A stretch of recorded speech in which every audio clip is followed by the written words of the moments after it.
নজিরবিহীন হুঁশিয়ারি মন্ত্রী দিলীপ ঘোষের।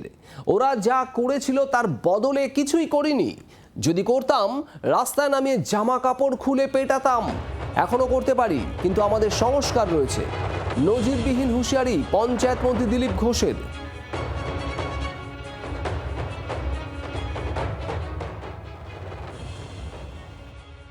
দিন পাল্টেছে বলেই তো এই দিনটা দেখতে হলো। এই পরিবর্তনের জন্য পশ্চিমবাংলার লোক 15 বছর অপেক্ষা করেছে।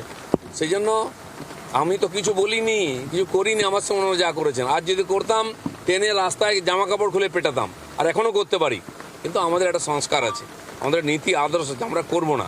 বড় বড় ডায়লগ মারার আগে একবার যান ডায়মন্ড ঘুরে আসুন। দিলীপ ঘোষের এই হুঁশিয়ারি, যে বক্তব্য আপনাদের শোনাচ্ছিলাম, ওরা যা করেছিল তার বদলে কিছুই করিনি, যদি করতাম রাস্তায় নামিয়ে জামা কাপড় খুলে পেটাতাম। অয়ন ঘোষাল আমাদের প্রতিনিধি রয়েছেন আমাদের সঙ্গে। অয়ন, মন্ত্রী দিলীপ ঘোষের নিশানায় কি অভিষেক বন্দ্যোপাধ্যায়?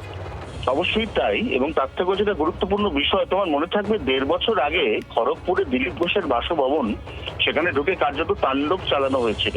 দিলীপ ঘোষ বরাবর অভিযোগ করে এসছেন, এই তাণ্ডবে সামনের ভাগে আদিবাসীরা থাকলেও নেপথ্যে এই গোটা খেলার পরিচালনা করেছিলেন অভিষেক বন্দ্যোপাধ্যায়।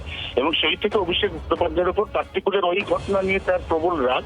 এখন বিজেপির সরকার, দিলীপ ঘোষ নিজে মন্ত্রী, তা সত্ত্বেও তিনি বলছেন কি করতে পারতাম আর আমরা কি এই মুহূর্তে করছি।